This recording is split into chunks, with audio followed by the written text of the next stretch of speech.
tentando deixar esse negócio reto, mas não tá dando. Enfim, meu nome é Débora. Eu sou o Moisés. Nós somos da 301. E hoje vamos falar sobre os dois períodos da história mais importantes para o Brasil. A República Velha e a Era Vargas. Então pega um lanche Coisa leve pra não engordar.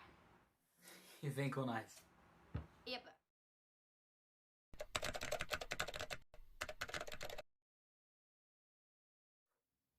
O período republicano no Brasil, ele começa a partir de 1889, quando ocorre a proclamação da República.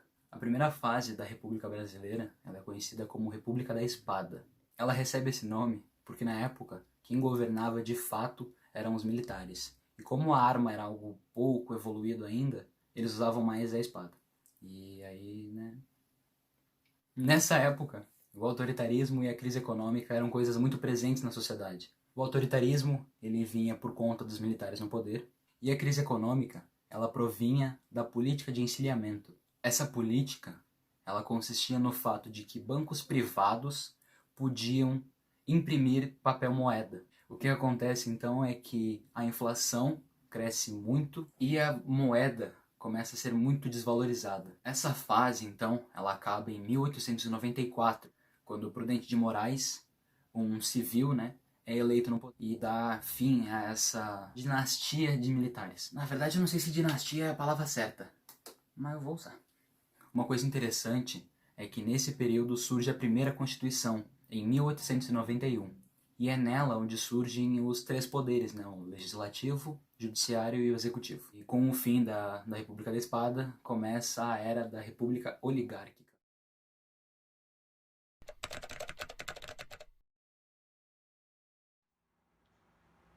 Oligarquia significa governo de poucos. E naquela época o Brasil era governado por duas grandes elites rurais, Minas Gerais e São Paulo.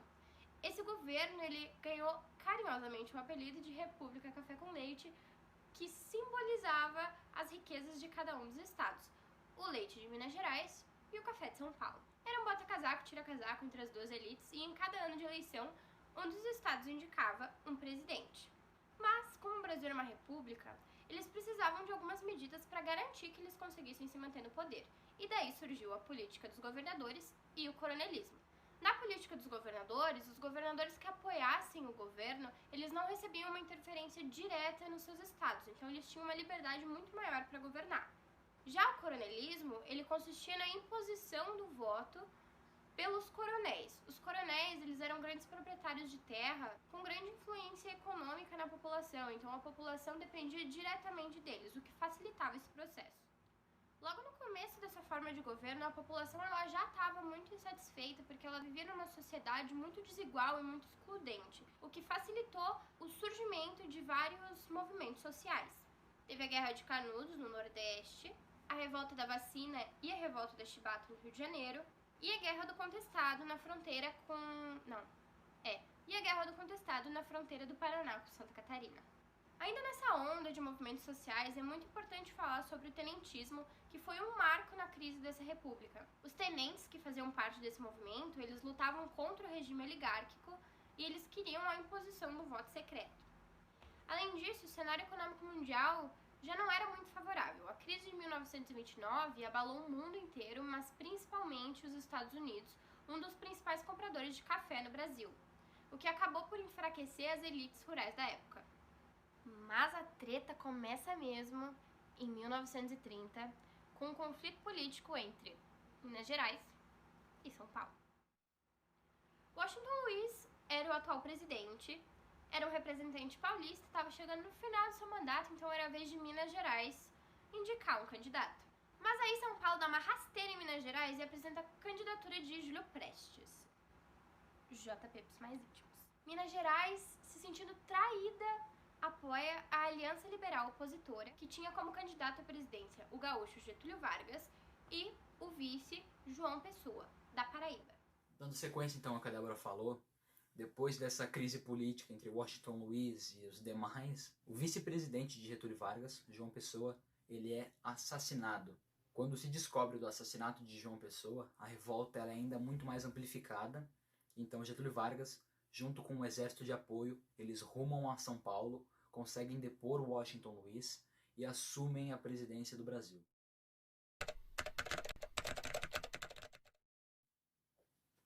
O golpe de Estado teve sucesso. Washington Luiz está fora, Júlio Prestes também, Getúlio Vargas está no poder. As primeiras atitudes políticas dele foi criar ministérios, ele criou da educação e do trabalho, ele também criou algumas leis trabalhistas e ele também cria novas políticas eleitorais. Ele torna o voto algo secreto e dá às mulheres o direito ao voto também. Nos primeiros anos, a população lidou tranquilo com isso. Como era para ser um governo provisório, passou 1 ano, 2 anos. No terceiro, a galera tava aqui assim, ó. E aí, irmão? E a Constituição? E o governo provisório? Vamos? E isso depois vai ocasionar uma nova fase da Era Vargas. Em 1932, aconteceu uma organização de uma revolta que pedia a formação de uma Assembleia Constituinte. Os paulistas não queriam que Getúlio Vargas governasse sem uma Constituição.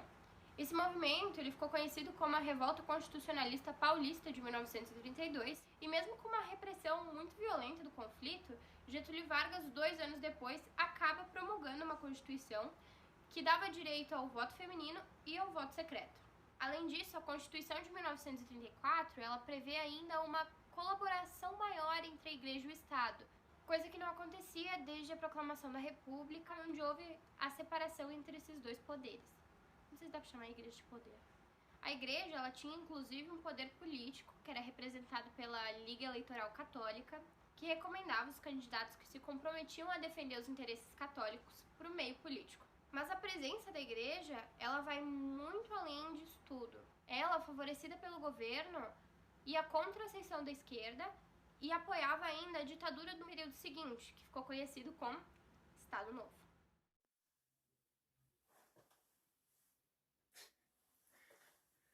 Certo. Constituição foi criada, uma Assembleia Constituinte também. Rolou uma votação lá para saber quem que ia continuar no poder. E Getúlio Vargas ganhou, porque, né, ele não ia sair da presidência nunca, só se morresse.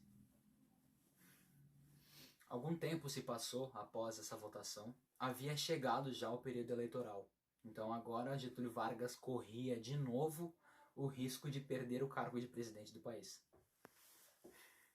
Só que o cara é teimoso, cara, é impressionante. Ele é muito teimoso. Sabendo do risco de perder o seu cargo, Getúlio Vargas então cria um falso golpe comunista, batizado de Plano Cohen. Esse falso golpe consistia na ideia de um grupo de comunistas darem um golpe de Estado em Getúlio Vargas e assumirem a presidência do Brasil. Então, essa falsa ameaça comunista foi o que motivou Getúlio Vargas a fechar o Congresso e de fato instaurar a ditadura que ele sempre quis. Agora, com a sua ditadura estabelecida, Getúlio Vargas passa a usar o exército como arma contra a própria população. Como característica desse regime totalitário, nós temos, como eu falei, a forte presença do exército e também temos o controle da mídia. Esse controle ele ocorre através da DIP, que é o Departamento de Imprensa e Propaganda, que servia para justamente controlar os meios de comunicação e censurar qualquer manifestação de oposição ao governo. Na questão social e econômica, Getúlio Vargas então ele consolida de fato a CLT, para tentar amenizar os conflitos entre os empregadores e os empregados. Na parte econômica, então, ele implementa políticas de industrialização, que, por sinal, essa é a primeira vez que isso acontece no Brasil. O Estado Novo de Getúlio Vargas, ele começa a perder força a partir do início da Segunda Guerra Mundial, muito por conta da discussão entre totalitarismo e democracia. A insatisfação popular começa a crescer muito, o desejo pela democracia, ele cresce bastante nesse período. Então, em 1945, logo após o fim da guerra, Getúlio Vargas é deposto pelos mesmos soldados que ajudaram ele a chegar ao poder.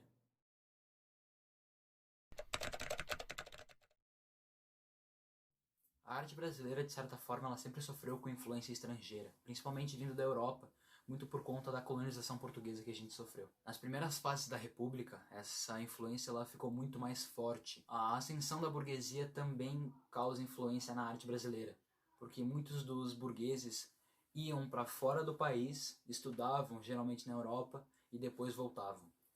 Um outro fator que causou essa influência é o fim da Primeira Guerra Mundial, porque muitos imigrantes europeus saíam do continente que estava totalmente devastado por conta da guerra, e vinham para o Brasil. Foi só a partir de 1922 que o Brasil começou a se desprender desses padrões europeus. Durante a Semana da Arte Moderna, os artistas brasileiros eles começam a buscar esse desprendimento da influência estrangeira e tentam criar uma identidade brasileira para as obras nacionais. A arte moderna no Brasil ela é dividida em 3 fases, mas hoje eu vou trazer só 2.